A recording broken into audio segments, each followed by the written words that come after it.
ஆகவே அந்த இலக்கு என்பதில் தான் உங்களுக்கான ஒற்றுமை என்பது. வழிமுறைகள் தொடர்பில் தற்பொழுதும் இப்போ அதில் வந்து இப்போ அதுதான் சொன்னேன். அந்த வழிமுறைகள்னு நாங்கள் சொல்லக்குள்ள நான் சொல்கிறேன், நாங்கள் அதை அடையும் வரைக்கும் நாங்கள் சஸ்டெயின் பண்ணோம்.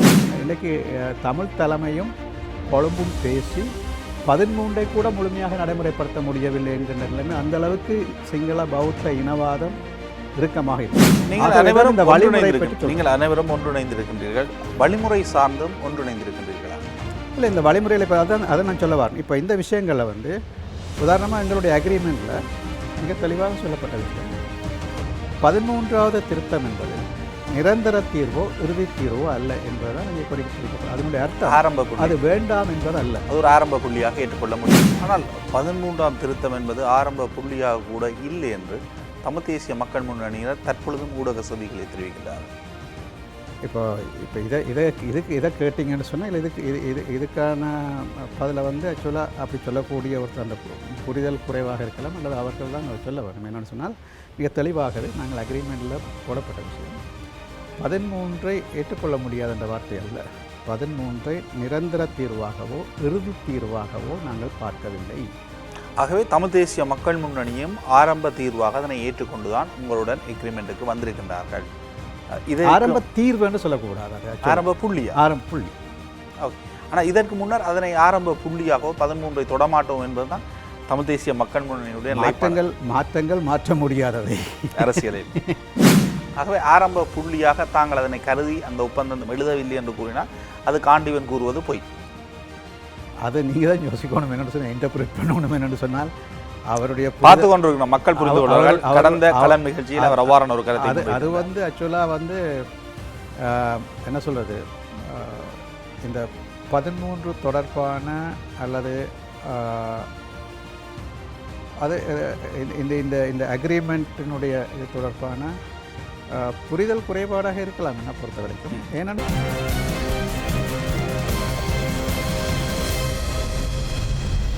வணக்கம், இது களம், மாற்றத்துக்கான குரல். தமிழ் தேசிய கட்சிகள் ஒரு ஒற்றுமை நிலைப்பாட்டை எடுத்திருக்கின்றார்கள். இந்த ஒற்றுமை நிலைப்பாடு என்பது கொள்கை சார்ந்த ஒரு ஒற்றுமையாக கூறுகின்றார்கள். அதே நேரம் உள்ளூராட்சி சபைக்கான ஒவ்வொரு இடங்களிலும் ஆட்சி அமைப்புகள் இடம்பெற்று வருகின்றது. இந்த விடயங்கள் தொடர்பில் பேசிக்கொள்வதற்காக இபிஆர்எல்எஃப் கட்சியைச் சேர்ந்த சர்வேசன் அவர்கள் நம்முடன் இணைந்திருக்கின்றார். வணக்கம். வணக்கம். தற்பொழுது நீங்கள் ஒரு கூட்டுக்கு வந்து ஒவ்வொரு இடங்களிலும் ஆட்சியை மேற்கொண்டு வருகின்றீர்கள். உங்களுடைய கட்சியாக இருக்கலாம் அல்லது உங்களுடைய கூட்டாக இருக்கலாம். இந்த கூட்டு ஒரு கொள்கைக்கான கூட்டாக கூறப்படுகின்றது, அது பற்றி கூறுங்கள்.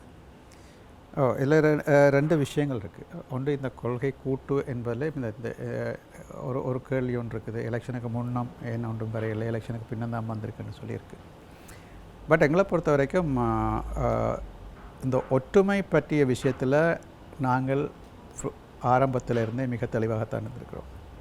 அதாவது தமிழ் மக்களுக்கான ஒரு தேசிய விடுதலை கிடைக்கின்ற வரை அல்லது எங்களுடைய உரிமைகள் வெல்லப்படுகின்ற வரை நாங்கள் அனைவரும் ஒன்றுபட்டு செயற்பட வேண்டும் என்றதில் எங்களுக்கு வந்து என்ன சொல்வது, ஒரு அதை நாங்கள் எப்போவுமே முன்னெடுத்தவர்கள். அந்த வகையில் தான் இவன் ஆயுத போராட்டம் நடக்கல கூட இஎன்எல்எஃப் என்று சொல்லி ஈழத் தேசிய விடுதலை முன்னணி என்று சொல்லி முதல்ல இபிஆர்எல்எஃப் ஹீரோஸ் டெலோ என்ற அமைப்பு, பிறகு பின்னர் எல்டிடி அதில் இணைத்துக் கொள்ளப்பட்ட பிறகு 4 அமைப்பாக வந்தது என்பதும் அதிலே இபிஆர்எல்எஃப் பத்மநாபாவனுடைய முன்னெடுப்புகள் முன்முயற்சிகள் என்பவை வந்து மிக முக்கியமானவை. அதுக்கு பிறகு வந்து டிஎன்ஏ வருகின்ற போது கூட நாங்கள் ஒரு உறுதியான டிஎன்ஏயை கட்டியெழுப்புதல் என்ற வகையில் தான் அந்த உள்ளுக்குள்ளேயே அந்த பிரச்சனை வந்து கொண்டிருந்தது. ஏன்னா தமிழரசு கட்சி முதல்ல தமிழர் விடுதலை கூட்டணி என்கின்ற வகையிலே அது இருந்தவுடனே தமிழர் விடுதலை கூட்டணி, அதாவது நாங்கள் ஒரு அதை வந்து ஒரு எல்லா கட்சிகளினுடைய கூட்டான பொது அமைப்பாக பொதுவான சின்னம் பொதுவான பெயருடன் அதுக்குள்ள வந்து சரியான உத்தியோகபூர்வ தலைவர் செயலாளர் அது உட்பட்ட விடயங்கள். ரெண்டாவது, எக்ஸ்பர்ட் கமிட்டிஸ், தமிழ் மக்களுடைய பல்வேறு பிரச்சனைகளையும், உதாரணமாக காணி பிரச்சனையாக இருக்கலாம் அல்லது கைது செய்யப்பட்டவர்கள் காணாமலாக்கப்பட்டவர் பிரச்சனையாக இருக்கலாம் அல்லது அரசியல் கைதிகள் பிரச்சனையாக இருக்கலாம், இது போன்ற பல்வேறு பிரச்சனைகளையும் வந்து கையாள்வதற்கான எக்ஸ்பர்ட் கமிட்டிஸ் எல்லாம் போட்டு செயற்பட வேண்டும் என்று இப்படி பல்வேறு விஷயங்கள் டிஎன்ஏக்கள் எங்களால் பேசப்பட்டது. ஆனால் அது முதல்ல தமிழர் விடுதலை கூட்டணியாக இருக்கட்டும், பிறகு தமிழரசு கட்சியாக இருக்கட்டும், அதனை வந்து அவர்கள் ஏற்றுக்கொள்ள தயாராக இருக்கவில்லை. ஆக அது தமிழரசு கட்சி ஒரு முடிவெடுத்துட்டு மற்றவர்கள் மீது அது திணிப்பதாக இருந்தது என்ற நிலைமை, இதனால தான் அது உடைகின்ற ஒரு நிலைமை வந்தது. அவை இந்த ஒற்றுமை பயணம் என்பது எங்களை பொறுத்த வரைக்கும் தமிழ் மக்களுடைய நாங்கள் திரும்ப திரும்ப தமிழரசு கட்சியோட அந்த டிஎன்ஏக்களை கதை கேட்கல நிறைய சந்தர்ப்பங்களில் வந்து நாங்கள் சொல்லியிருக்கோம் ஐயா, நாங்கள் ஒற்றுமையாக பலமாக இருந்து தமிழ் மக்களுடைய விடுதலையை அல்லது உரிமைகளை வென்ற பிறகு நாங்கள் வேணுமென்றால் பிரிவதோ அல்லது தனித்தனியாக இருப்பதோ பரவாயில்லை. ஆனால் அது வரைக்கும் நாங்கள் பிரிக்கணும் சொல்லி, ஆனால் அவர்கள் அதை வந்து போதிய அளவுக்கு காதில் வாங்கியதாக இல்லை. ஆகவே அவர்களை பொறுத்தவரை தமிழ் தேசிய கூட்டமைப்பை வந்து ஒரு தமிழரசு கட்சியை வளர்க்கின்ற ஒரு ஊடகமாகவோ அல்லது தேர்தலை வெல்வதற்கான ஒரு கருவியாக மட்டும்தான் அவர்கள் பார்த்தார்களே தவிர ஒரு இணைந்து தமிழ் மக்களுடைய விடுதலை தேவைகளை முன்னகர்த்தி கொண்டு செல்வதற்கான திட்டங்களை வகுக்கின்ற மாதிரி அப்படிலாம் இருக்குது. அவை அந்த விஷயத்தில் ஏன் சும்மா சொல்லுவோம். ஒரு உதாரணத்துக்கு சொல்ல போனால், நாங்கள் ஒரு வெளிநாட்டிலிருந்து வரக்கூடிய ஒரு முக்கியமான நபரை நாங்கள் சந்திக்க போகிறோம்னு சொன்னால் அதுக்கு முன்னாடி அவரோட நாங்கள் என்ன விஷயங்களை பேச போகிறோம், என்ன விதமாக நாங்கள் அவருக்கு ஆர்டிகுலேட் பண்ண போகின்றோம், எப்படி அதை தொடரப்போகிறோம் போன்ற விஷயங்களை முன்னமே பேசுவதில்லை. அதில் போய் பேசுகிறதுக்கு தனிநபர் சார்ந்த முடிவுகள். ஸோ இது அப்போ எங்களுக்கு, ஆனால் இப்போ வந்து அதுக்கு பிறகு சரி பிரிவுகள் வந்தது. பிறகு தமிழ் தேசிய கூட்டமைப்பில் இருந்த தமிழரசு கட்சி தவிர்ந்த இனியவர்கள் சேர்ந்து டிடிஎன்ஏன்ற இதை ஃபார்ம் பண்ணும். இப்போது அகில இலங்கை தமிழ் காங்கிரஸ் அல்லது தமிழ் தேசிய மக்கள் முன்னணி வந்து அவர்கள் வந்து அவர்களுடைய கொள்கை என்று அவர்கள் சொல்லக்கூடியதும் இலக்கு வந்து சமஷ்டி தான். எங்களுடைய இலக்கும் சமஷ்டி தான். தமிழரசு கட்சி சொல்கின்ற இலக்கும் சமஷ்டி தான். அவங்க இலக்குகள் ஒன்று தான். ஆனால் அவற்றை அடைவதற்கான வழிமுறைகள் போன்ற விடயங்களிலே அல்லது அதை செயற்படுத்துகின்ற விடயத்திலே தான் ஒன்றுபட்ட நிலைப்பாடு இல்லாமல் மாறுபட்ட நிலைப்பாடுகள் வருகின்ற போது தான் அங்கே சின்ன சின்ன முரண்பாடுகள் இருந்தது. அப்போ எங்களை பொறுத்த வரைக்கும் இன்றைக்கி அந்த நிலைமை வர வேண்டும் என்று நாங்கள் முயற்சி செய்து கொண்டிருந்தோம். உங்களுக்கு தெரியும், நாங்கள் ஏற்கனவே ஒரு கட்டத்தில் முன்னணியோட பேச்சுவார்த்தை நடத்தி இருக்கிறோம். அது பிறகு குழம்பி போன நிலைமைகள் இருக்கின்றன. அவை அவர்கள்ட்ட சில விஷயங்களிலே சற்று இறுக்கமான போக்கு இருந்தது. உதாரணமாக 13வது திருத்தம் சம்பந்தப்பட்ட விஷயம், அதை நடைமுறைப்படுத்துவது சம்பந்தப்பட்ட விஷயம். இலக்கு என்பதிலே யாருக்கும் வேறுபாடு இல்லை.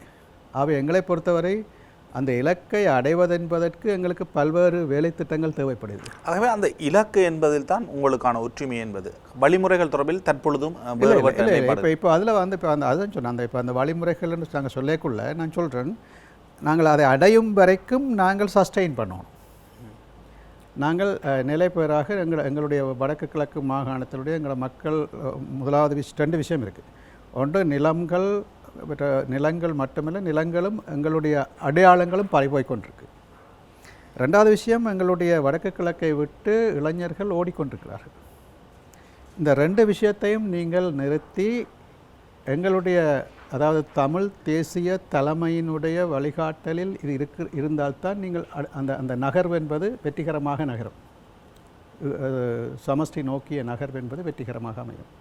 இல்லாட்டி உங்களுக்கு கிரவுண்டே வந்து உங்களுக்கு தள்ளாடுகின்ற போது, நீங்கள் ஒரு உறுதியான தளத்திலே இல்லாமல் தள்ளாடுகின்ற போது நீங்கள் மக்களுக்கு கை கொடுக்க முடியாது. ஆகவே இந்த வழிமுறை என்பதிலே 13வது திருத்தம் என்பது அரசியல் யாப்பிலேயே இருக்குது. இது ஒன்று நாங்கள் புதுசாக தாங்கன்னு சொல்லி டிமாண்ட் பண்ணி கேட்கல. It's already achieved. அதை இம்ப்ளிமெண்ட் பண்ணுங்கன்னு சொல்கிறேன். ஏன்னு சொன்னால், ஃபார் எக்ஸாம்பிள் அங்கே போலீஸ் விஷயம் அங்கே இம்ப்ளிமெண்ட் பண்ணே இல்லை. சின்ன ஒரு எக்ஸாம்பிள் சொல்கிறோம், அது கணக்கு விஷயம் சொல்ல முடியும் என்னால். பட் உதாரணமாக இன்றைக்கு வந்து உங்களுக்கு அரசாங்கம் விரும்பின மாதிரி தங்களுடைய பல்வேறு டிபார்ட்மெண்ட்ஸ் திணைக்களங்களையோ அல்லது அந்த நிறுவனங்களையோ வைத்து இடங்களை பிடிப்பது உட்பட காணி திணைக்களம் உங்களுக்கு தெரியும். இப்போ யாழ்ப்பாணத்திலேருந்து திருவோணமலை வரைக்கும் கரையோரம் முழுவதுக்கும் 6000 ஏக்கரை பிடிக்கிறதுக்கு கெசட் போட்டிருக்கு. யாரை கேட்டு போட்டார்கள்? இது வந்து ஒரு ஜனநாயக முறைக்கு உட்பட்டதல்ல. அல்லது மக்களுடைய தெரியும், நீங்கள் அடித்து கலைச்சி மக்கள் கன பேர் 1,00,000 பேருக்கிட்ட இந்தியாவில் அகதியாக இருக்கிறாங்க, பல்வேறு நாடுகளில் போயிருக்கிறாங்க, அவங்களோட காணிகள் அவங்க இருக்குது. அப்போ நீங்கள் வந்து 3 மாதத்துக்கு இது வரணும் ரகசியமாக தமிழ் மொழியிலும் போடாமல் சிங்களத்திலும் ஆங்கிலத்திலும் ஒரு கேசட்டை விட்டு எங்களை 1 மாதம் கழித்து தான் தெரியும். ஸோ இது வந்து மிக திருட்டுத்தனமாக காணியை பறிக்கிற ஒரு விஷயம்.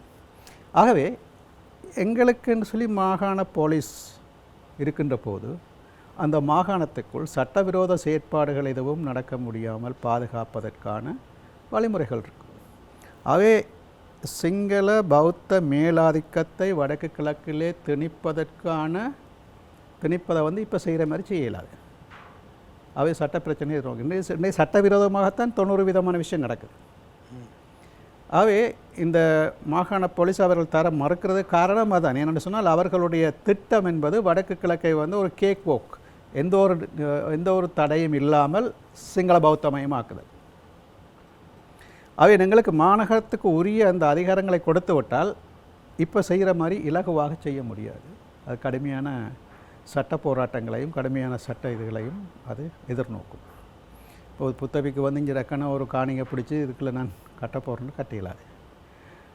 ஆகவே நாங்கள் சொல்கிறது என்னென்னு சொன்னால், இப்போ ஒரு சமஷ்டி இலக்கை நாங்கள் அடைவதற்கு 2-3 விஷயம் எங்களுக்கு தேவைப்படுது. ஒன்று, எங்களுடைய வடக்கு கிழக்கில் இருக்கக்கூடிய தமிழ் தேசிய தலைமை ஒன்றுபடுதல், அதற்கு பின்னால் மக்கள் ஒன்றாக அணிதிரள்தல் என்பதும், எங்களுக்கு சமஷ்டிக்கு ஆதரவாக ஒரு சர்வதேச ஒப்பீனியனை திரட்டலும் அதற்கான செயற்பாடுகளை நகர்த்தலும். ஏன்னா இது வந்து இன்றைக்கி தமிழ் தலைமையும் கொழும்பும் பேசி 13 கூட முழுமையாக நடைமுறைப்படுத்த முடியவில்லை என்கின்ற நிலைமை, அந்த அளவுக்கு சிங்கள பௌத்த இனவாதம் இறுக்கமாக இருக்கிறது. ஆகவே நாங்கள் அதை தகர்த்து நாங்கள் இந்த இலக்கை அடைய வேண்டும் என்று சொன்னால் கண்டிப்பாக எங்களுக்கு சர்வதேச நீங்கள் பலம் பெற வேண்டும். தமிழர் தரப்பாக நாங்கள் இங்கே பலம் பெற வேண்டும். நாங்கள் ஒரே குரலில் பேச வேண்டும். 2வது, அதற்கு உரிய சக்திகளை வந்து எங்கள் பக்கம் கொண்டு வருவதற்கான வேலை திட்டம். இது இன்றைக்கு நாளைக்கு உடனடியாக முடிகிற விஷயம் இல்லை. நீங்கள் அனைவரும் ஒன்றிணைந்திருக்கின்றீர்கள். வழிமுறை சார்ந்தும் ஒன்றிணைந்திருக்கின்றீர்களா? இல்லை, இந்த வழிமுறையில் இப்போ அதை நான் சொல்ல வரேன். இப்போ இந்த விஷயங்களில் வந்து உதாரணமாக எங்களுடைய அக்ரிமெண்ட்டில் மிக தெளிவாக சொல்லப்பட்ட விஷயம், 13வது திருத்தம் என்பது நிரந்தர தீர்வோ இறுதி தீர்வோ அல்ல என்பதுதான் அங்கே குறிக்கப்படும். அதனுடைய அர்த்தம் ஆரம்ப புள்ளி, அது வேண்டாம் என்பது அல்ல. அது ஒரு ஆரம்ப புள்ளியாக ஏற்றுக்கொள்ள முடியும். ஆகவே இப்போ வந்து நான் சொல்கிறது என்னென்னு சொன்னால், 2 தரப்பினரும் ஒரு ஒரு ஒரு ஃப்ளெக்சிபிலிட்டி, ஒரு விட்டுக் கொடுப்புகளோடு தான் அந்த அந்த அந்த அக்ரிமெண்ட்டை நாங்கள் இது பண்ணிடுறோம். ஆகவே வந்து நாங்கள் வந்து முன்னரை விட நெருங்கி இருக்கிறோம். என்னை பொறுத்த வரைக்கும் அது வந்து அது தொடர முடியும் என்று தான் நான் நம்புகிறேன். ஆனால் 13ஆம் திருத்தம் என்பது ஆரம்ப புள்ளியாக கூட இல்லை என்று தமிழ் தேசிய மக்கள் முன்னணியினர் தற்பொழுதும் ஊடக சபைகளை தெரிவிக்கின்றார்கள். இப்போ இதை கேட்டிங்கன்னு சொன்னால் இதுக்கான பதிலை வந்து ஆக்சுவலாக அப்படி சொல்லக்கூடிய அந்த புரிதல் குறைவாக இருக்கலாம், அல்லது அவர்கள் தான் அதை சொல்ல வேண்டும். என்னென்னு சொன்னால், மிக தெளிவாகவே நாங்கள் அக்ரிமெண்ட்டில் போடப்பட்ட விஷயம் 13ஐ ஏற்றுக்கொள்ள முடியாத என்ற வார்த்தை அல்ல. 13ஐ நிரந்தர தீர்வாகவோ இறுதி தீர்வாகவோ நாங்கள் பார்க்கவில்லை. ஆகவே தமிழ் தேசிய மக்கள் முன்னணியும் ஆரம்ப தீர்வாக அதனை ஏற்றுக்கொண்டுதான் உங்களுடன் எக்ரிமெண்ட்டுக்கு வந்திருக்கின்றார்கள். இது ஆரம்ப தீர்வு என்று சொல்லக்கூடாது, அது ஆரம்ப புள்ளி. ஓகே. ஆனால் இதற்கு முன்னர் அதனை ஆரம்ப புள்ளியாகவோ 13ஐ தொடமாட்டோம் என்பதுதான் தமிழ் தேசிய மக்கள் முன்னணியுடைய மாற்றங்கள் மாற்ற முடியாதவை அரசியலில் புரிந்து. ஆனால் தமிழ் தேசிய மக்கள் முன்னணி உங்களுக்கு மீது, அதாவது டிடிஎன்ஏ மீது உங்களை போன்ற 13ஆம் திருத்தத்திற்காக கடிதம் எழுதியவர்களை எல்லாம் மிக மோசமான விமர்சனங்களை முன்வைத்த தரப்பினர். இப்போ அந்த விடயத்திலிருந்து அவர்கள் இன்றும் விலகி இருக்கின்றார்களா? இன்று கூட கூறுகின்றார்கள் 13ஆம் திருத்தத்தை அவர்கள் ஏற்கவில்லை என்பதைத்தான் தங்களுடைய வழியில் நீங்கள் திரும்பி வந்ததாகத்தான் அவர்கள் ஊடக சபையில் கூறுகின்றார்கள். இல்லை, இதில் வந்து என்னென்னு சொன்னால், இப்போ உங்களுக்கு இதை நான் எப்படி விளக்கப்படுத்துகிறது தெரியல. என்னென்னு சொன்னால், இப்போ நான் ஏற்கனவே சொன்னேன், நாங்கள் எழுத்து மூலமான ஒரு உடன்படிக்கைக்கு வந்திருக்கோம். அந்த எழுத்து மூலமான உடன்படிக்கைக்கு முன்னால் நாங்கள் பல சுற்றுக்கள் பேசியிருக்கிறோம். அதன் பேசினுடைய விளைவாகத்தான் அந்த எழுத்து மூலமான ஒரு இது வந்திருக்கு. இப்போ ஏற்கனவே நீங்கள் சொன்ன மாதிரியான விமர்சனங்கள் 2 பேரும் தனியாக இருக்கின்ற போது ஒருவர் சொன்ன விஷயம், அந்த அந்த அந்த அந்த விமர்சனங்கள் முன்னர் இருந்திருந்தாலும் பின்னர் அந்த அந்த அந்த நிலைப்பாட்டில் இருந்திருந்தால் வந்து இப்போ இந்த இந்த அக்ரிமெண்ட் வந்திருக்காது. ஆனால் தற்பொழுதும் காண்டிவன் கூறுகின்றார் 13ஆம் திருத்தத்தை நீங்களும் ஏற்கவில்லை, நாங்களும் ஏற்கவில்லை, அதனை ஒரு ஆரம்ப புள்ளியாக கூட 2 தரப்பும் கருதவில்லை, அப்படித்தான் அந்த எக்ரிமெண்டில் இருக்கின்றது, நாங்கள் அதனை ஒரு தீர்வாகவே கருதவில்லை என்பதைத்தான் அதனை அப்படி போட்டிருக்கின்றோம். இல்லை, இப்போ திரும்ப இன்னொரு விஷயம் நான் சொல்கிறேன். தீர்வாக கருத நாங்கள் என்ன சொன்னால், ஏற்கனவே நான் சொல்லிட்டேன், எழுத்திலே இருக்கக்கூடிய விஷயம் அது ஒரு நிரந்தர தீர்வாகவோ அல்லது இறுதி தீர்வாகவோ நாங்கள் பார்க்கவில்லை என்பதுதான். தீர்வா ஆகவே அவர் அவ்வாறான அப்ப எங்களை பொறுத்த வரைக்கும் எங்களுடைய இலக்கு அது இருவருடைய இலக்குமே சமஷ்டி தான். ம். சரியா? ஆனா இதை அவ்வாறான ஒரு இதை கருத்து வந்து கூறப்பட்டால் அந்த கருத்து வந்து தவறானது. 13ஐ இறுதி தீர்வு என்று சொல்லி EPRLFO DTNAயும் சொல்லவில்லை, யாரும் கூறவில்லை, இதற்கு முன்னணியும் கூறவில்லை. ம். அவ இங்கே வந்து இதை போட்டு குழப்ப வேண்டிய அவசியம் கிடையாது. ம். ஆகவே ஆரம்ப புள்ளியாக தாங்கள் அதனை கருதி அந்த ஒப்பந்தம் எழுதவில்லை என்று கூறினால் அது காண்டிவன் கூறுவது பொய். அது நீங்கள் தான் யோசிக்கணும் என்னென்னு சொன்னால், இன்டர்பிரேட் பண்ணணும் என்னென்னு சொன்னால் அவருடைய பார்த்து கொண்டிருக்கிற மக்கள் புரிந்து கொள்வார்கள். கடந்த கலன் நிகழ்ச்சியில் அவர் அவ்வாறான ஒரு கருத்தை அது வந்து ஆக்சுவலாக வந்து என்ன சொல்கிறது, இந்த 13 தொடர்பான அல்லது அது இந்த இந்த இந்த அக்ரிமெண்ட்டினுடைய இது தொடர்பான புரிதல் குறைபாடாக இருக்கலாம் என்ன பொறுத்த வரைக்கும். ஏன்னு சொன்னால் இதில் வந்து எந்த விதமான ஒளிவு மறைவும் கிடையாது, வெளிப்படையாக எழுதப்பட்டிருக்கு, மிக தெளிவாக வெளிப்படுத்தி பத்திரிகையிலே வெளிப்படுத்தப்பட்ட ஒரு விஷயம்தான். உங்களுக்கு தெரியும், தமிழ் தேசிய கூட்டமைப்பாக இருக்கின்ற பொழுது அந்த கூட்டமைப்புக்கு என்ற ஒரு கட்டமைப்பு இல்லை. அது ஒரு மிகப்பெரிய தவறாக இருந்தது. முடிவுகள் எடுக்கின்ற பொழுது தமிழரசு கட்சி எடுக்கக்கூடியதாக இருக்குது. தற்பொழுது DTNA என்ற ஒன்றை உருவாக்கினீர்கள், அதுக்கென்ற ஒரு கட்டமைப்பு இருக்கின்றது. எல்லோரும் பேசி அந்த முடிவை எடுக்கக்கூடியதாக இருக்கின்றது. இப்போ 2 தரப்பு நீங்கள் இணைந்திருக்கின்றீர்கள். தமிழ் தேசிய மக்கள் முன்னணி, தமிழ் தேசிய பேரவையாக இணைந்திருக்கின்றீர்கள் 2 தரப்பு. தற்பொழுது இவர்களுக்கு ஒரு கட்டமைப்பு இருக்கின்றதா? இல்லை, இப்போ என்னென்னு சொன்னால் இந்த இந்த அக்ரிமெண்ட் வந்து இப்போ குறிப்பிட்ட ஓரிரு வாரங்கள் தான் ஆகுது. ரெண்டாவது இப்போ வந்து என்னென்னு சொன்னால் இந்த சபைகளுக்கு எல்லாம் வந்து ஆட்சி அமைக்கின்ற அந்த வேலை வந்து மிக அவசரமாக செய்து முடிக்க வேண்டிய ஒரு நிலைமை இருக்குது. இப்போ அந்த விஷயங்கள் எங்களை பொறுத்தவரைக்கும் எங்களுக்குள்ள எந்த ஒரு மனமாச்சரியங்களும் இல்லாமல் அல்லது ஒரு ஒரு இது இல்லாமல் அது ஸ்மூத்தாகவே நன்றாகவே நடைபெற்று கொண்டிருக்கிறது. அது வெற்றி தோல்வி என்பதற்கு அப்பால் வந்து எங்களுக்கு நான் சொல்கிறது எங்களுடைய ஒன்றுபட்ட செயற்பாடு என்பது நன்றாகவே அந்த விஷயத்தில் போய்கொண்டிருக்குது. என்னை பொறுத்தவரைக்கும் இது முடிஞ்ச பிறகு தான் நாங்கள் அடுத்தடுத்த கட்டம் நோக்கி நகர வேண்டி இருக்குதுன்னு சொன்னால், நீங்கள் சொன்ன மாதிரி இதை வந்து ஒரு பொது கட்டமைப்பாக அதாவது இதை ஒரு கட்டமைக்கப்பட்ட வடிவத்தை எப்படி கொண்டு வருவது போன்ற விஷயங்கள் நாங்கள் தொடர்ந்து பேச வேண்டிய தேவை இருக்கிறது. என்னை பொறுத்த வரைக்கும் நான் நினைக்கிறேன் வந்து இது வந்து ஒரு இறுக்கமான கட்டமைக்கப்பட்ட வடிவத்திலே கொண்டு போனால்தான் அது சஸ்டெயின் பண்ணும், நீண்ட காலம் நிலைக்கும்.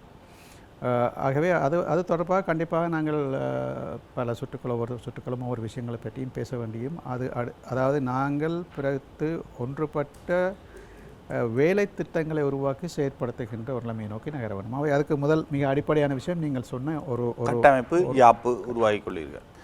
ஈழ மக்கள் ஜனநாயக கட்சியுடன் ஆட்சி அமைப்பு தொடர்பில் சித்தார்த்தன் ஆதரவை கோரினார். சுரேஷ் பிரேமச்சந்திரன் தங்களுடன் பேசுகின்ற பொழுது EPDPயுடனும் பேசுவோம், கயந்திரகுமாருக்கும் அந்த விடயம் தெரியும் என்று மணிவண்ணன் அவர்கள் ஊடக செவி ஒன்றில் குறிப்பிட்டிருக்கின்றார், IBCக்கு வழங்கிய. ஆகவே நீங்கள் அந்த விடயத்தை ஏற்றுக்கொள்ளுகின்றீர்களா? இல்லை, 2 விஷயம். முதல்ல வந்து இந்த சித்தார்த்தனுடைய விஷயம் ஏற்கனவே சித்தார்த்தனே வந்து டிவியில் எல்லாம் அதுக்கு பதிலளிச்சிருக்கிறார். அது சரியானதில்லை, அது தவறான செய்தி என்று சொல்லி.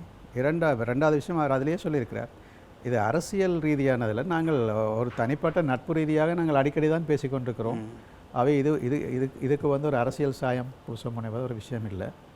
அரசியல் சாயத்தினால் அந்த சந்திப்பு இடைநிறுத்தப்பட்டதல்லவா? ஆகவே அங்கே அரசியல் ரீதியான ஒரு பேச்சுக்கு தான் அவர் சென்றிருக்க வேண்டும். இல்லை, தனிப்பட்ட சந்திப்பு என்றால் அவர் அதனை தாண்டி அவர் வந்து அதுக்கு ஒரு நேரம் கொடுத்ததாக அவர் சொல்லலை. அவர் என்ன சொல்கிறாருன்னு சொன்னால், நான் பேசுகிறது வந்து அப்பப்போ பேசிக்கொண்டு தான் இருக்கிறோம், பாலிமலையும் சந்திச்சு பேசுகிறோம், வழியிலையும் சில வழக்கு டாக்டர் தேவானந்தா கூறியிருக்கின்றார், இல்லை இதனை நோக்கிய ஒரு சந்திப்பாக தான் அந்த சந்திப்பு இருந்தார். இதுதான் பிரச்சனை. என்னென்னு சொன்னால் சொல்லுற ஆக்கள் இப்போ இதை வந்து டாக்டர் தேவானந்தா எப்படி சொல்கிறார், ஆனால் தன்னுடைய ஆதரவு கேட்டார் என்று அவர் கூறவில்லை, இதற்காகத்தான் இருக்க வேண்டும் எனக்கு தெரிந்த வகை என அவர் பேசிய விடயங்களை வைத்து பார்க்கின்ற பொழுது அப்படி ஒரு உலகத்தை நான் டாக்டர் தேவானந்தா கூறினார். இல்லை, அது வந்து இப்போ என்னென்னு சொன்னால் இந்த சந்தர்ப்பம் சூழ்நிலை இருக்குது, நீங்கள் ஒரு விஷயத்தை பேசல நீங்கள் எப்படி வந்து அதை இன்டர்பிரேட் பண்ணுறீங்கன்னு சொல்லி. ஸோ அவர் வந்து நீங்கள் சொன்ன மாதிரி உங்களுடைய ஆதரவு எங்களுக்கு தேவை என்ற வகையில் அவர் பேசினதாக இல்லை, அதை அவர் மறுத்திருக்கிறார்.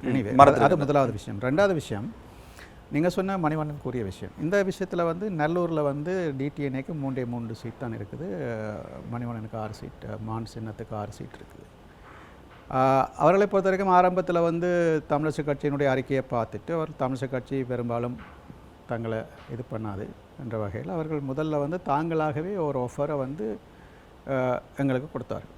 அதாவது எங்கள்கிட்ட 3 இருக்குது, எங்கள்கிட்ட 6 இருக்குது, 9 இன்னும் 1 தேவை, ஆனால் நாங்கள் ஓகேன்னு சொன்னால் அந்த ஒன்றை அப்படியாவது முயற்சிக்கலாம் என்ற மாதிரி, அல்லது ஒரு ஒரு ஒரு போட்டின்னு வரைக்கல சில பேர் மாறி போடக்கூடும் என்கின்ற ஒரு எதிர்பார்ப்புகள் போன்ற விஷயத்தை வச்சுக்கொண்டு அவைகள் எங்கள்கிட்ட அவர்களாகத்தான் இதை முன்னெடுத்தார்கள், நாங்கள் போய் கேட்கல. ஸோ அவர்களாக வந்து இந்த நீங்கள் பாதிக்காலம் நாங்கள் பாதிக்காலம் இருக்கலாம் இந்த மாதிரி சொல்லி, ஸோ அதுக்கு நாங்கள் ஒத்துக்கொண்டு அப்போ அவர்கள் வந்து நாங்கள் புரிந்துணர்வு ஒப்பந்தம் ஒன்றை தயார் செய்து கொண்டு வருகிறோம் என்று சொல்லித்தான் போனவர். இதில் வந்து டக்ளஸோட கதைக்கலை என்ற விஷயம் என்பது அல்ல. ஏனென்று சொன்னால் அது அப்படி அவர் சொல்லியிருந்தால் அது தவறான கருத்து. ஏனென்று சொன்னால் அவர் வந்து இப்போ இதை முன்னெடுத்தது அவர், இந்த ஆஃபரை கொடுத்ததும் அவர், இதை முன்னெடுத்ததும் அவர். இந்த பேச்சுவார்த்தை நடக்கின்ற பொழுது கயேந்திரகுமாருக்கு இந்த விடயம் தெரிவிக்கப்பட்டதாகவும் அவர் கூறுகின்றார். அவ்வாறு சுரேஷ் பிரேமச்சந்திரன் கூறியதாக. இல்லை இப்போது இது வந்து என்னென்னு சொன்னால் இது வந்து இந்த அவருடைய விளக்கம் நடக்கவில்லை. ஒரு கதைக்கு வந்து பேனாக்கி பேனா பெருச்சாளியாக்குறேன்னு சொல்லுவாங்க. சரியா? இது 3வது 4வது இடத்துக்கு வரைக்கும் அது வந்து வேறு மாதிரி போகும். முதலாவது விஷயம், இதில் வந்து கஜேந்திரகுமாரோடு பேசுவதற்கான விஷயம் ஒன்றும் இல்லை. என்னென்னு சொன்னால் கூட்டணிந்து விட்டு இல்லை கூட்டணிந்து விட்டாச்சு, அது பிறகு சொல்லிக்கொள்ளலாம், அது பிரச்சனை இல்லை, சொல்லக்கூடாது, ரகசியம் எல்லாம் ஒன்றும் கிடையாது இது. ஆனால் அந்த இடத்திலே வந்து அதை உடனே அங்கே சொல்லணும் அப்படியான எல்லாமே இல்லை. ஏன்னு சொன்னால் இல்லை தான் அதை கோரியதா நல்லூர் இல்லை கயேந்திரகுமாருக்கு இது தெரியுமா எங்களோட இல்லை அதை அப்போ அவர் அதை கேட்டிருந்தால் கூட வந்து அதுக்கான அது முக்கியமான என்னென்னு சொன்னால் இப்போ சுரேஷ் பிரேமச்சந்திரன் அந்த அணியில் இருக்கிறார். அந்த அணியில் இருக்கிறவர் வந்து கதை கேட்கல, அவருக்கு ஒரு கான்ஃபிடென்ட் இருக்குது. இல்லை அவர் கூறுகின்ற அந்த கருத்து உங்களுடைய தரப்பு டாக்டர் தேவானந்தாவுடன் கூட்டணியை முயற்சித்தது என்பதை வெளிப்படுத்துவது மிக மிக மிக 100% தவறான ஒரு விஷயம். சரியா? ஆகவே இப்போ என்னென்னு சொன்னால் என்னுடைய அடுத்த கேள்வி, உங்களுடைய தரப்பு ஆட்சி அமைப்பதற்கு டாக்டர் தேவானந்தாவுடைய ஆதரவு தேவைப்படும் சந்தர்ப்பத்தில் அவ்வாறான ஒரு ஆதரவை கூற மாட்டீர்களா? கூற மாட்டோம். என்ன காரணம்? இல்லை 2 விஷயம். இப்போ நாங்கள் ஏற்கனவே சில விஷயங்களை வச்சிருக்கிறோம். என்னென்னு சொன்னால் ஒன்று வந்து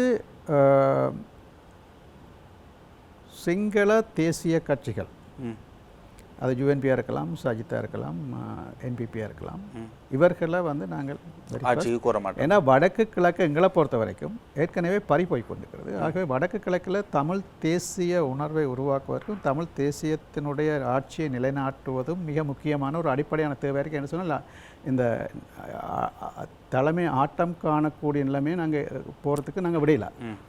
இது மிக முக்கியமான ஒரு விஷயம். ரெண்டாவது டக்ளஸ் தேவானந்தாண்ட இது வந்து அவர்கள் விரும்பினால் இப்போ எப்படித்தான் இருக்குது, இப்போ நாங்கள் ஒரு ஒரு ஒரு ஒரு போட்டியில் இருக்கின்ற போது சில பேர் விரும்பி வாக்களிக்கலாம் அல்லது வாக்களிக்காமல் விடலாம், அது அவர்களுடைய கட்சி நிலைப்பாட்டை பொறுத்தது. ஆகவே இபிடிபி வாக்களித்தல் இல்லை நீங்கள் எங்களுக்கு வாக்களிக்க வேண்டாம்னு நாங்கள் சொல்ல மாட்டோம். ஏன் ஆதரவு கேட்க மாட்டீர்கள்? இல்லை அப்போ அது அவர்களை பொறுத்த வரைக்கும் அவர்களுடைய நிலைப்பாடு தொடர்ச்சியாகவே வந்து எந்த கட்சி ஆட்சிக்கு வந்தாலும் அவர்களோடு இணைந்து அவர்கள் ஒரு அமைச்சர் பதவி எடுத்துக்கொண்டு அவர்களோடு இணைந்து செயற்படுவது என்பது. அந்த இணைந்த செயற்பாடு வந்து சரி தமிழ் ஒரு சில பேருடைய ஆர்கியூமெண்ட் இருக்குது. என்னென்னு சொன்னால் அவை போனால் என்ன அதுக்குள்ளால் வந்து அவைகள் இங்கே சில அபிவிருத்திகளை செய்வினம் தானேன்னு சொல்கிறது இருக்குது. நாங்கள் அது இருக்கலாம். அது என்ன பொறுத்த வரைக்கும் அதை நான் ஒரு எலும்புத்துண்டை தான் பார்க்குறேன். என்னென்னு சொன்னால் இப்போ இவர் வந்து நீண்ட காலம் அமைச்சராக இருந்தார். இவரை மட்டுமில்லை, அது வேறு யாராக இருந்தாலும் அந்த இது ஒரு எக்ஸாம்பிளுக்கு சொல்கிறேன், ஒரு உதாரணத்துக்கு சொல்கிறேன்.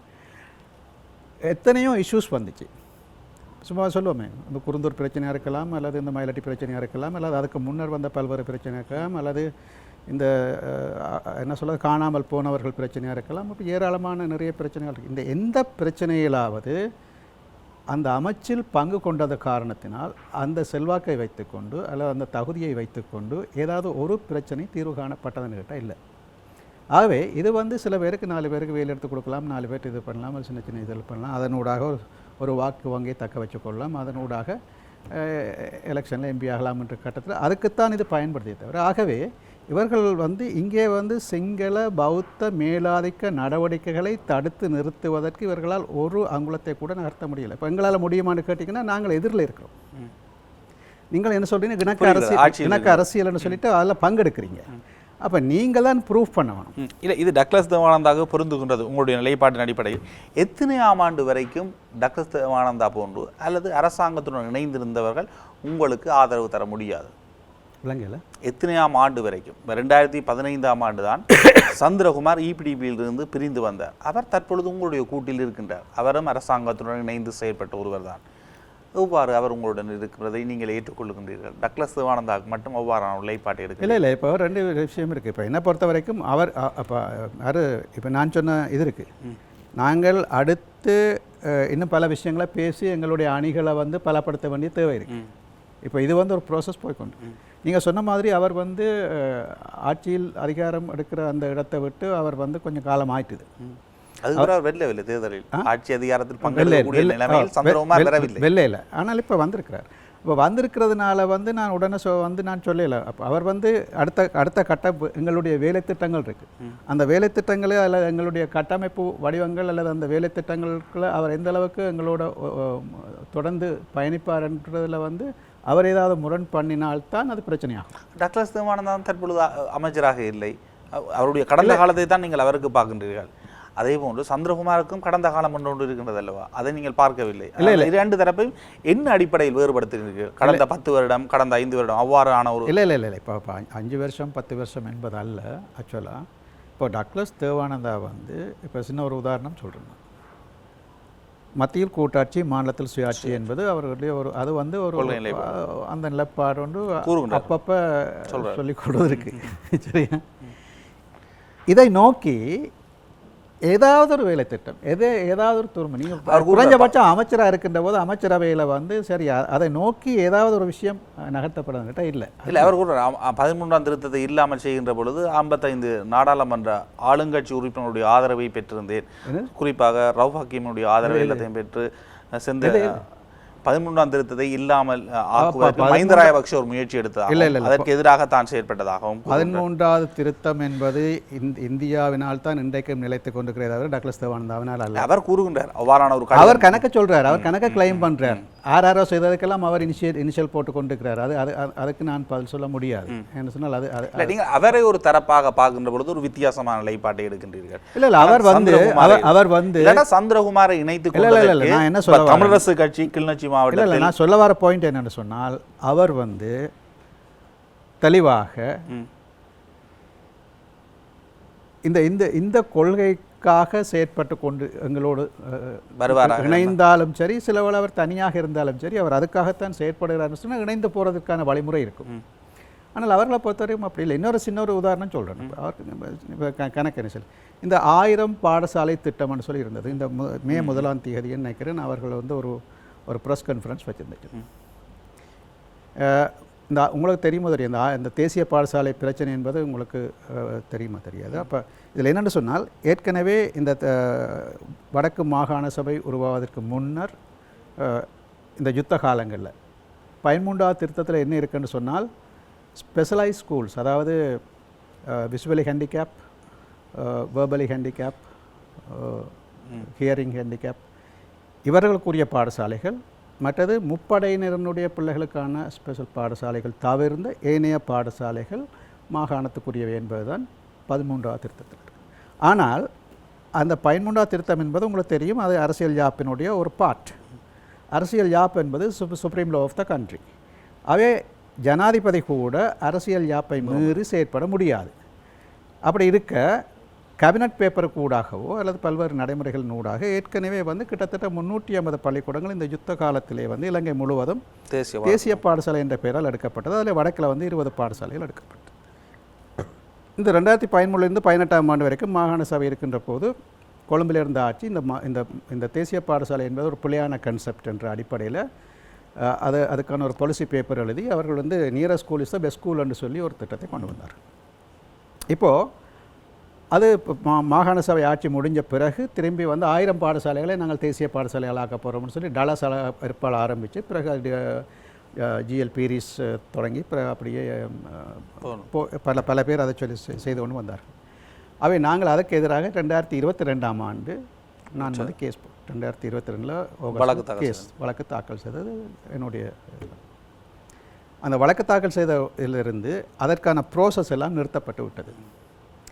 கடந்த ஆண்டு ஜனவரி மாதமோ பிப்ரவரி மாதம் எல்லா மாகாணங்களுக்கும் மாகாண கல்வி செயலாளர்களுக்கும் கல்வி பணிப்பாளர்களுக்கும் சுற்றறிக்கை வந்திருக்குது.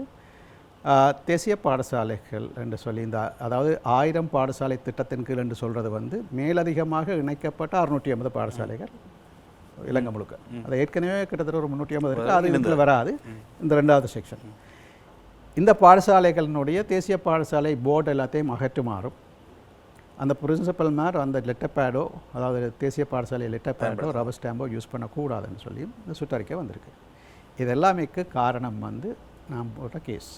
அது தொடர்ந்து தான் இது நிர்வாக ரீதியாக எடுக்கப்பட்டிருக்கு. ஆனால் கோர்ட்ஸில் வந்து இன்னும் வேர்டிக்ட் வரையில் மே மாதம் 1ஆம் தேதி அவர்கள் ஒரு ப்ரெஸ் கான்ஃபரன்ஸ் வைக்கல மன்னார் ஆஸ்பத்திரியை வந்து மத்திய சுகாதாரத்துறையிடம் கையளிப்பதற்கு மன்னார் அபிவிருத்தி குழு கூட்டத்தில் ஒரு முடிவெடுக்கப்பட்டு அது பேப்பரில் வந்து அப்போ அதை கண்டித்து அவர்களுடைய ஒரு ப்ரெஸ் கான்ஃபரன்ஸ் இருந்தது.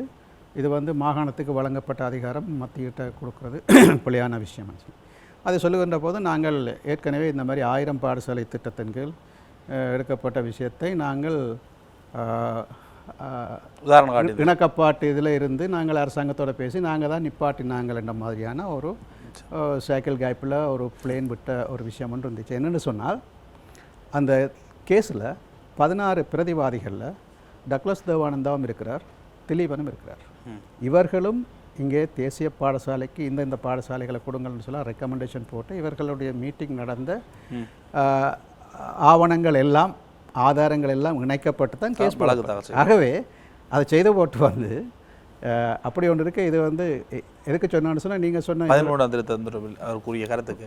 ஆனால் நீங்கள் இப்போ சந்திரகுமாரை இணைத்திருப்பதற்கு நீங்கள் கூறுகின்ற காரணம் புரிந்து கொள்ள முடியவில்லை. காரணம் டக்ளஸ் தேவானந்தாவுடன் இருந்தவர், அந்த கட்சியினுடைய தலைவராக இருந்தவர். 2015 அவர் தேர்தலில் தோல்வியடைகின்ற பொழுது இபிடிபியாக இருந்தவர். தற்பொழுது 2019 தேர்தலில் எல்லாம் அவர் 6க்கு ஆதரவு தெரிவித்தார். அவர் இவ்வாறான பிரச்சாரங்களில் அவர் பேசிய கருத்துக்கள் என்பது தான் அதிகாரத்தில் இருக்கின்ற பொழுது என்ன விடயத்தை செய்தேன் என்பது. அவர் அதனை எதிர்க்க வேண்டும் என்று தேர்தல் பிரச்சாரங்களில் அவர் பேசியது கிடையாது சந்திரகுமார். ஆனால் நீங்கள் அவரை இணைத்து வைத்திருக்கின்றீர்கள். அதற்கு நீங்கள் கூறுகின்ற காரணம் தமிழரசு கட்சி கிளிநொச்சியை கைப்பற்றி வைத்திருக்கின்றது. ஆக கிளிநொச்சியில் அவருக்கு எதிராக ஒரு சரியான தரப்பை இனங்காண வேண்டும் என்பதற்காக, அல்லது உங்களுடைய கட்சியுடன் சந்திரகுமாரை இணைத்து கொள்வதனூடாக கிளிநொச்சியில் நீங்கள் பலம் பெறலாம் என்று அந்த அடிப்படையில் தான் அந்த கூட்டு சந்திரகுமார் இணைத்துக் கொள்ளப்பட்டது. இல்லை, இப்போ நான் ஏற்கனவே சொன்ன மாதிரி டிடிஎன்ஏ என்பது வந்து மேலும் வலுப்படுத்துகின்ற செயற்பாடுகளை நாங்கள் செய்ய இருக்கிறோம். அதே மாதிரி இந்த இரண்டும் சேர்ந்த கூட்டு என்பதையும் பேரவை என்பதையும் நாங்கள் வலுப்படுத்த இருக்கிறோம். இந்த நடைமுறைகளை வந்து நீங்கள் சொன்ன இதில் வந்து சந்திரகுமார் வந்து சில வேளை அதில் வந்து அவர் ஏற்றுக்கொள்ள மறுத்து அல்லது இப்படி வர முடியாது அப்படி வர முடியாது என்று சொன்னால் கண்டிப்பாக அவர் வழியில் போவார், வேறு வழியில். இப்போ வந்து அவர் சில விஷயங்களை ஏற்றுக்கொண்டு தான் வந்திருக்கிறார்.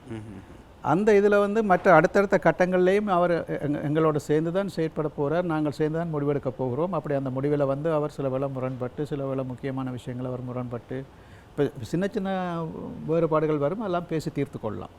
அதில் பிரச்சனை இல்லை. எங்களுக்கு ஒரு கட்சிக்குள்ளேயே வந்து மாறுபட்ட கருத்துக்கள் வரும், பேசி தீர்த்துக்கொள்வோம். ஆகவே நாங்கள் கூட்டு என்று வருகின்ற போது சின்ன சின்ன கருத்துக்கள் இருந்தால் அது பிரச்சனை இல்லை. ஆனால் முக்கியமான கொள்கை முடிவுகளில் வந்து ஒரு முரண்பாடு வரும், இதை ஏற்றுக்கொள்ள முடியாது போன்ற நிலைப்பாடுகள் வருகின்ற போது கண்டிப்பாக அவர் வந்து அந்த கூட்டில் இல்லாமல் போகிறதுக்கான வாய்ப்பு இருக்கும்.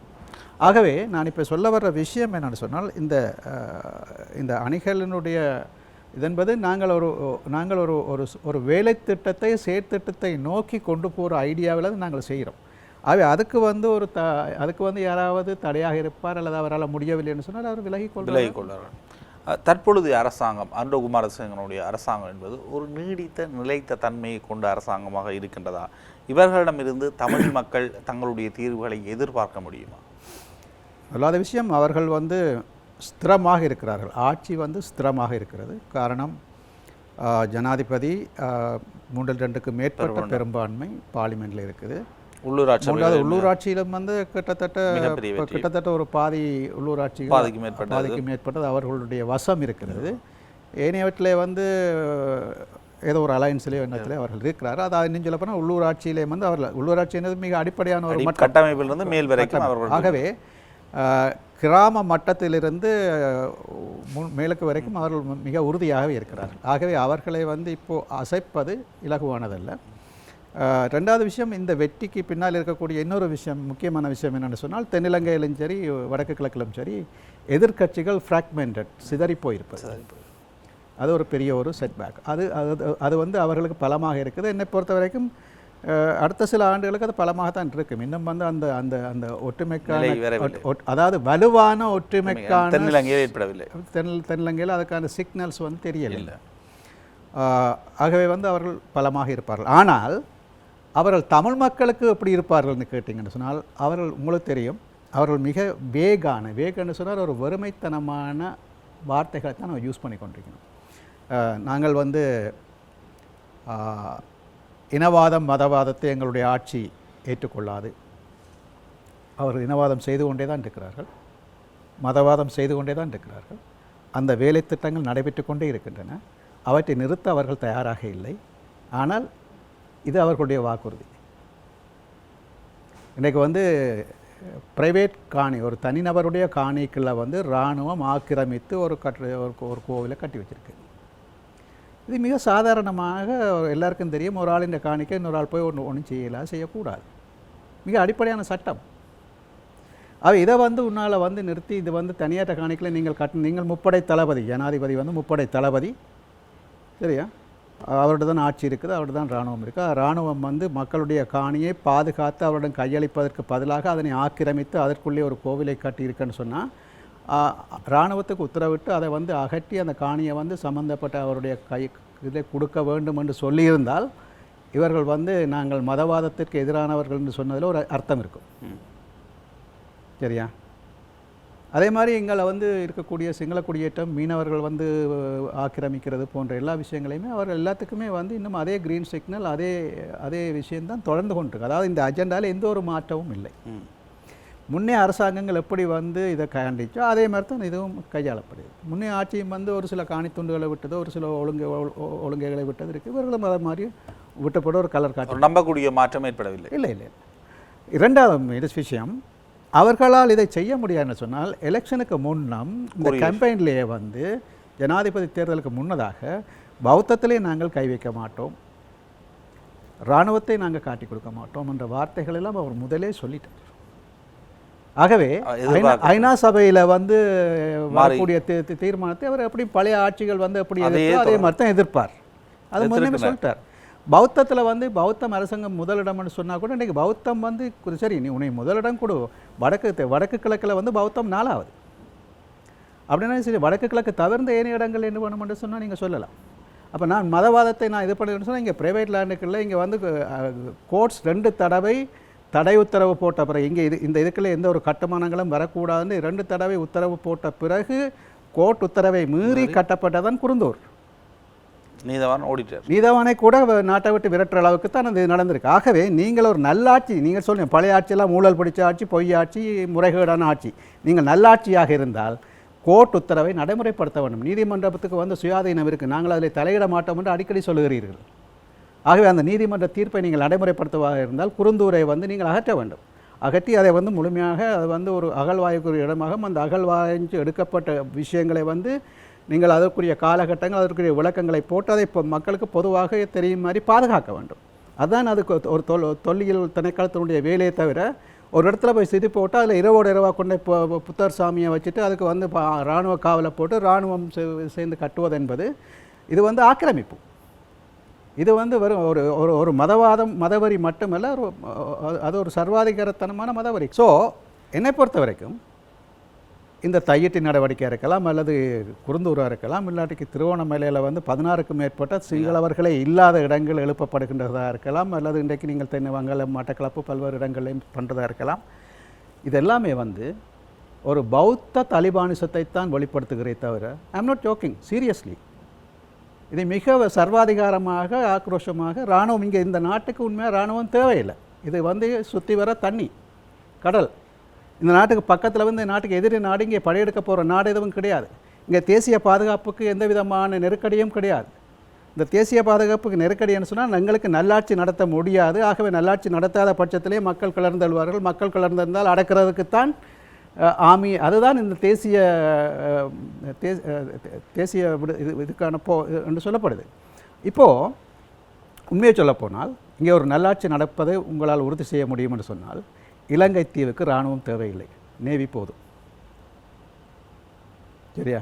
ஆனால் நீங்கள் திரும்ப திரும்ப என்ன சொல்கிறீங்கன்னு சொன்னால் தேசிய பாதுகாப்புன்னு சொல்லி ஒரு பொய்யான விஷயத்தை எதுக்கு வச்சுக்கிறீங்கன்னு சொன்னால் வடக்கு கிழக்கை சிங்கள பௌத்த மயமாக்குவதற்கு தமிழ் மக்களை அடக்கி வைத்துக்கொண்டு சிங்கள பௌத்த மயமாக்குவதற்கான செயற்பாடு. இங்கே இன்றைக்கு இராணுவம் என்ன செய்யணும்னு சொன்னால் எல்லா இடத்துலையும் புத்த கோவில் கட்டுறதெல்லாம் இராணுவம். ஏன்னா அவர்களுக்கு வேலை இல்லை, ஏராளமான பேர் இருக்கணும், அவருக்கு சம்பளம் கொடுப்படுது, அவர்கள் தான் இங்கே புத்த கோவில் கட்டினோம், அவர்கள் தான் சிங்கள குடியேற்றத்தை செய்யணும், அந்த இடத்துல வந்து அவர்கள் தான் காவல் போடினோம். கடற்கரை முழுக்க வந்து சிங்கள மீனவர்கள் வந்து இங்கே ஆக்கிரமிக்கிறார்கள், அவர்களுக்கு நேவி வந்து பாதுகாப்பு கொடுக்கிறது. ஆகவே நீங்கள் தேசிய பாதுகாப்பு என்று சொல்வது வடக்கு கிழக்கை சிங்கள பௌத்த மயமாக்குவதற்கு பாதுகாப்பு கொடுக்கின்றது. நீங்கள் சொல்லக்கூடிய இலங்கையை சிங்கள பௌத்த மயமாக்குகின்ற தேசியம், அதற்கான பாதுகாப்பை தான் நீங்கள் சொல்கிறீங்க. இந்த நாட்டிலே வேறு எந்த விஷயமும் கிடையாது, வேறு எந்த பிரச்சனையும் கிடையாது. உங்களுக்கு இந்த நாட்டில் வந்து தமிழ் மக்களுடைய அதிகாரத்தை பகிர்ந்து நல்லாட்சி ஒன்றை உருவாக்க முடியும் என்று சொன்னால் இந்த நாட்டுக்கு இராணுவம் தேவையில்லை. இதுவரைக்கும் நீங்கள் இராணுவத்தை அதிகரித்ததே வந்து எங்களுடைய தமிழ் மக்களை அடக்குவதற்கும் அழிப்பதற்கும் தான். புரிந்து கொண்டேன். இவ்வளவு நேரம் உங்களுடன் இணைந்து உங்களுடைய கருத்துக்களை பரிமாறியதற்கு மிக்க நன்றிகள். நன்றி. இவ்வளவு நேரம் இந்த நிகழ்ச்சியை பார்த்து கொண்டு வந்த உங்களுக்கும் நன்றி, வணக்கம்.